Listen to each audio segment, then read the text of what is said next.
UCLA has long been considered an elite college athletics program. I reserve my statements for later. But that hasn't been the case during the Under Armour deal thus far. The Bruins football team has suffered through 4 losing seasons in a row, including 2 under current head coach Chip Kelly. UCLA went just 4-8 last season and hasn't won double-digit games since 2014. By the way, that kind of sucked back then when they were barely winning 8 games under Jim Moore Jr. And even though USC was on probation for like ever, they never came close to a national title. But okay.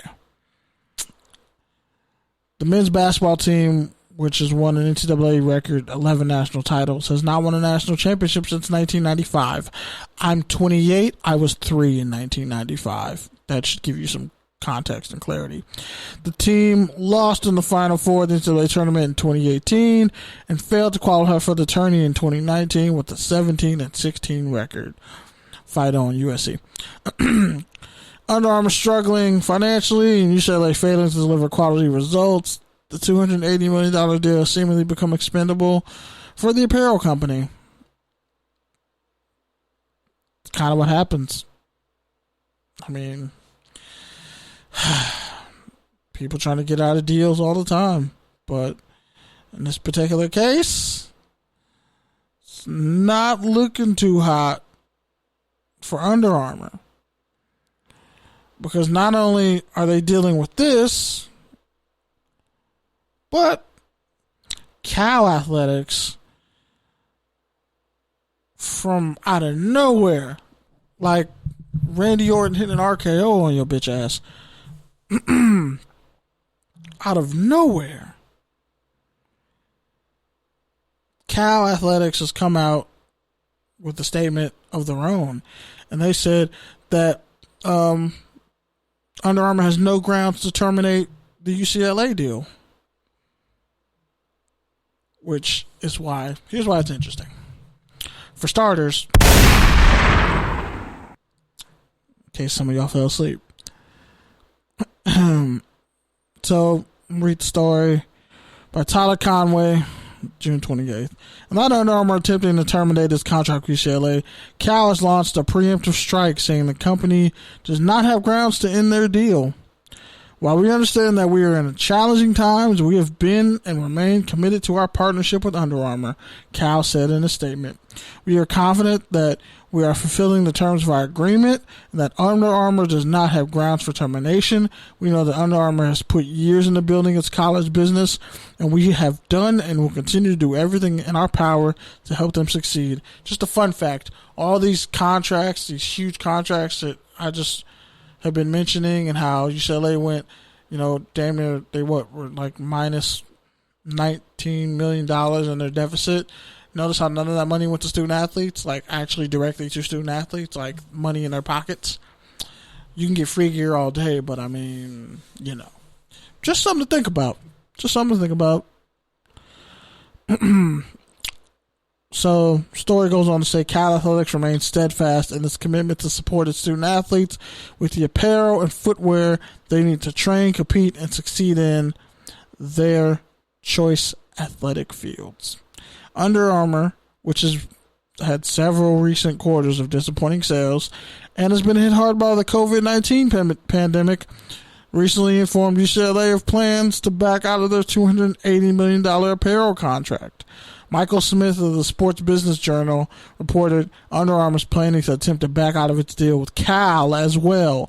Oh shit, the plot thickens. It's like when somebody owes you money and they all of a sudden, they're like, oh yeah, so I'm about to, do this thing here. I'm about to go on vacation, whatever. Can I hold something? That money I gave to you that you probably already spent. Can I have that back? And remember the thing I was going to give you later on? Yeah, I can't give you that either. I got to back out of it. You going to do what now? Cal signed a 10-year, $86 million deal with Under Armour in 2016. While the deal pales in comparison to the UCLA pact, it's safe to say Neither deal has provided Under Armour much benefit national exposure. The schools have combined for 3 bowl appearances in football, 0 top 25 rankings, and 2 NCAA tournament berths in men's basketball since the deals were signed. In fairness to Cal, they've actually gotten better in recent years, Cal football. With Under Armour looking for ways to slash costs, dissolving those deals would be a natural way to find $366 million in savings. Boy, there's a saying, it was done by a study or whatever, that corporations are, if they were a person, they'd be sociopaths. The things corporations get away with, you and I as human beings could never attempt. Something to think about. Keep reading. So it's unclear if the company has any legal grounds to do so, but both UCLA and Cal said they're planning to fight, likely to avoid lost revenue that would not otherwise be able to recoup, especially in the midst of a pandemic. Whoo, boy.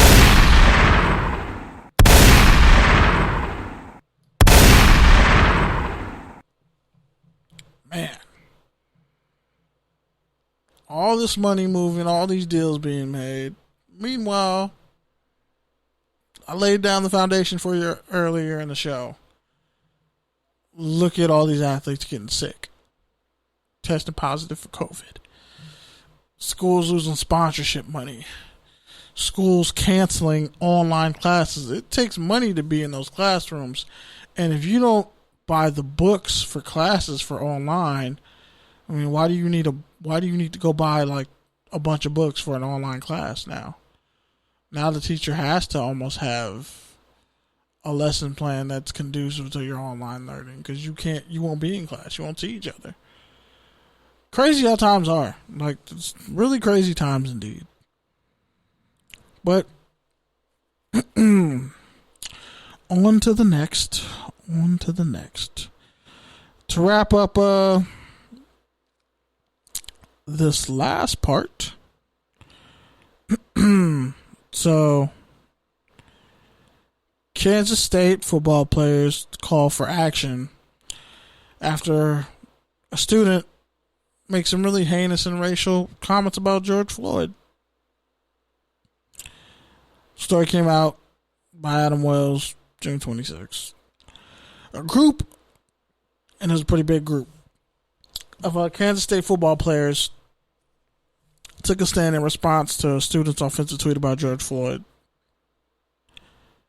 Jaden McNeil, founder of American First Students, an organization linked to white nationalism, aka white supremacist group, because white nationalist is pretty much a white supremacist. Just in case y'all didn't know, like, that's literally what they are. They just say white nationalist, but it's a white supremacist.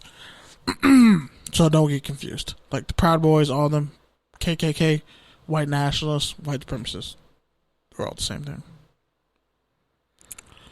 thing. So, Jaden McNeil tweeted, "Congratulations to George Floyd on being drug-free for an entire month." And of course, the Wildcats cornerback T. Danson vowed not to play. He said, "I refuse to play for a program that tolerates ignorance such as this." Joshua Youngblood said he goes to K-State. Yeah, something got to get done now. Something got to change now. K-State, y'all need to do something. Another player said, "What makes you think this is something cool to say, bro? K-State, we need to make a change." Another player said, "Yes, I'm a football player, but I'm a black man first. K-State, get this handled now. It's just ridiculous." Kansas State President Richard Myers issued a statement announcing an investigation into the situation. The insensitive comments posted by one K-State student hurts our entire community. These divisive statements do not represent for the values of our university. We condemn racism and bigotry in all its forms. We are launching an immediate review of the university's options, Black Lives Matter at Kansas State University, and we will continue to fight for social justice. Earlier this year, Chuck Tanner and Devin Burgert of the Institute for Research and Education on Human Rights wrote an article detailing McNeil's history and involvement with white nationalist organizations. Per the American First Students Credo, it is a conservative organization defined by our support for closed borders, traditional families, the American worker, and Christian values.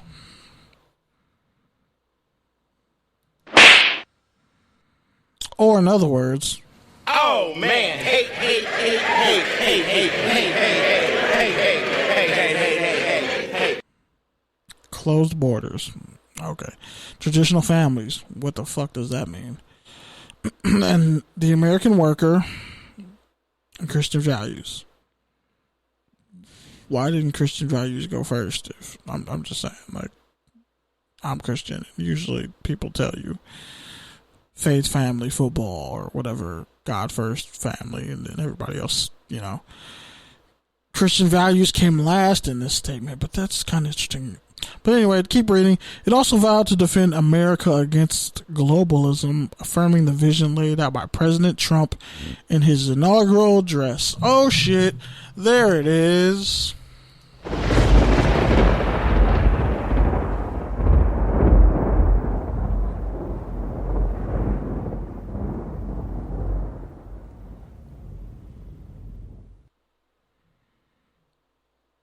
Should I play it? Should I say it again? Let me say it again. Say it again. Ahem. Ahem. Just so you heard me correctly. Per the America First Students Credo, it is a conservative organization defined by our support for closed borders, traditional families, the American worker, and Christian values. It also vowed to defend America against globalism, affirming the vision laid out by President Trump in his inaugural address. The Kansas City football team players join a growing list of student athletes at schools across the country who have vowed not to play in games unless changes are made within their teams, athletic departments, and universities. In the Big 12, Oklahoma State Chuba Hubbard tweeted he wouldn't be doing anything with the school after head coach Mike Gundy was photographed wearing a One American News Network t-shirt. Texas student athletes led by football players issued a list of changes they wanted to be made by the school before they participated in recruiting and donor-related activities. There have been allegations of racist behavior by assistant coaches at Iowa, Clemson, Utah.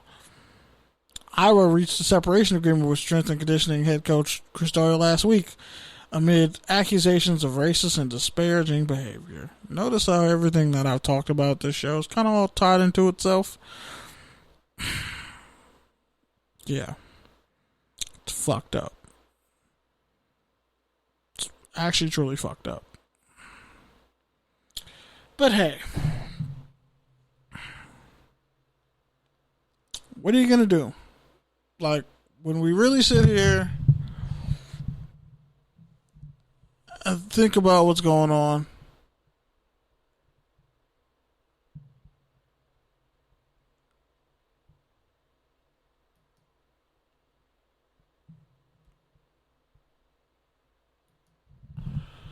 oh boy, oh shit.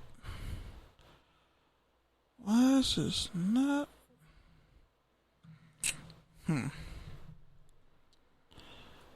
Oh boy.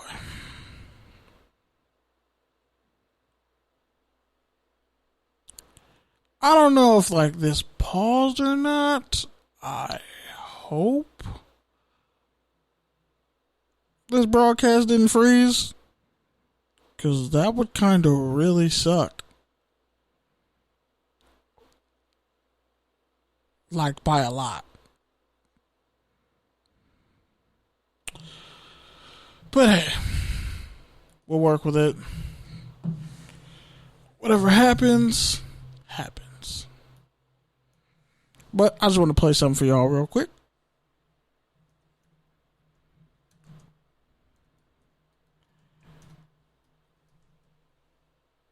It's about Alabama football team. They put together a little Black Lives Matter situation.